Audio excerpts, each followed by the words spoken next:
salatnya di masjid, baru dia akan berani. Sebab tu tuan-tuan tengok, orang yang benar-benar mendirikan salat di masjid, Tuhan beri pada dia kelantangan suara. Dia boleh cakap, dia tak takut siapa-siapa, dia tak peduli. Sebab dia ialah orang yang telah memenuhi jemputan Tuhan 5 kali sehari dia duk buat.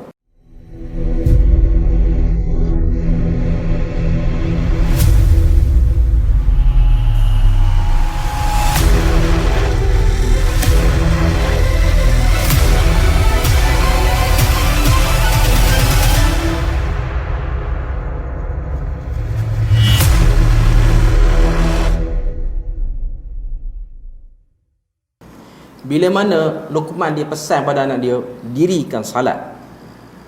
Cara untuk satu orang ni, dia nak dirikan salat, dia kena banyak bertasbih dulu. Sebelum tidur, Nabi ajar kepada anaknya Fatimah untuk tasbih 33 kali. Dalam hadis tersebut, tasbih 33 kali, tahmid 33, takbir 34. Nabi kata siapa boleh buat, dia lebih baik daripada ada khadam. Ada khadam maksud dia apa? Ada pembantu. Tuan-tuan percayalah, tuan-tuan amal, tuan-tuan akan tengok perubahan fizikal yang sangat ketara orang yang buat benda ni. Saya cerita pengalaman peribadi sendiri. Kalau ada hari yang saya tertinggal, hari tu tak banyak benda boleh selesai dalam hidup saya. Tak banyak benda. Hari ni tuan-tuan, pack. Jadual saya hari ni pack. Sampai Kuit pukul 6.52 pagi. Saya habis semayang subuh terus saya pergi. Banyak kerja hari ni. Dan saya sampai rumah tadi pukul 6.28 sampai rumah. Saya tak sempat baring apa pun, tu Malaysia. Saya bukan nak kata saya amal selalu. Sebenarnya saya kata hari yang saya amal, saya tak rasa dia macam, orang kata apa, berat. Letih ada, tak nafi, letih tu ada. Tapi dia punya feeling tu lain. Dia punya feeling tu lain. Saya duk terfikir dah petang tadi, aku batal malam ni kuliah, aku tak larat. Sebab rektor tadi pun meeting macam tak nak berhenti dah. Saya duk risau. Tapi Alhamdulillah, saya duk curi-curi study apa semua. Tuhan uruskan urusan. Sebab tu yang muda-muda apa semua ni, malam ni ada yang muda-muda ni, okay, jangan tinggal yang ni. Orang tanya kepada Ali bin Abi Talib,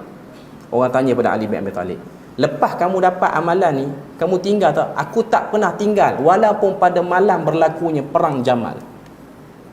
Malam perang tu tak tinggal yang tu. Sebab tahu dia punya kekuatannya, dia punya keampuhan fizikal tu akan orang kata apa, akan terbimbing dengan baik. Nabi kata dia lebih baik pada khadam. Tapi syarat dia buat dalam keadaan sedikit segar sebelum tidur. Jangan buatlah keadaan dah mamai-mamai. Kadang-kadang dia dah merapu dah, dia sebut ujung-ujung ni tak cukup lah. Buat bagi cukup akan dapat. Kalau buat tak cukup, dia punya bateri dia tu sampai petang je. Itu dia collect lah. Cuma nak kata Nabi dah janji.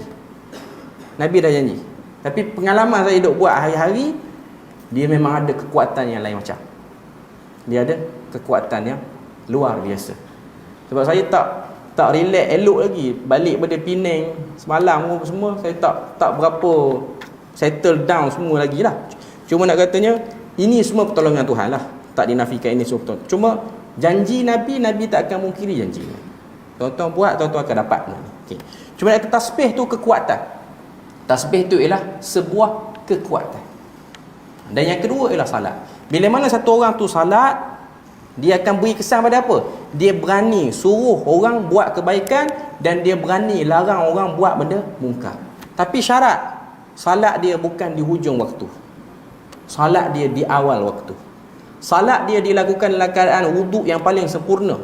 Kalau orang lelaki, salatnya di masjid, baru dia akan berani. Sebab tu tuan-tuan tengok, orang yang benar-benar mendirikan salat di masjid, Tuhan beri pada dia kelantangan suara.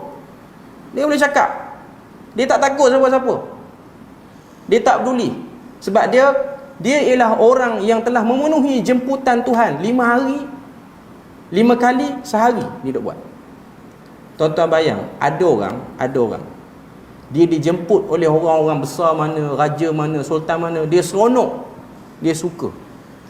Ni kita hari-hari Tuhan jemput kita 5 kali sehari.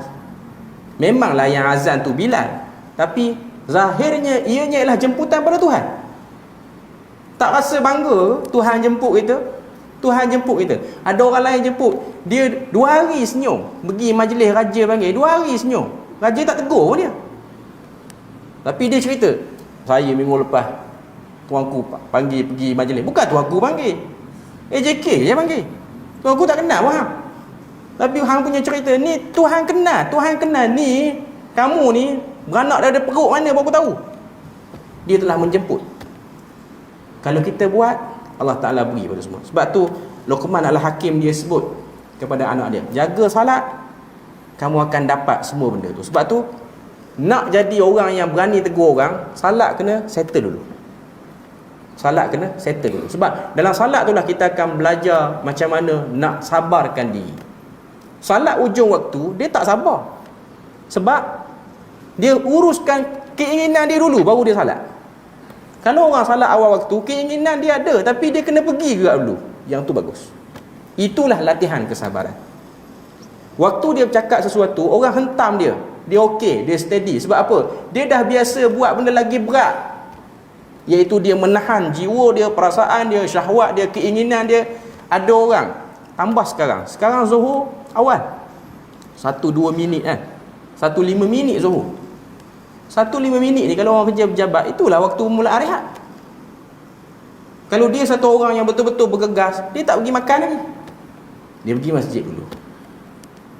Dia kena sabar sebab dia habis salat di masjid, dia pergi kedai makan, lauk semua orang dah sentuh lah. Dia sabar. Tak sebenarnya taklah menjadi benda yang mustahak sangat kalau kita makan lauk yang dah hujung-hujung pun.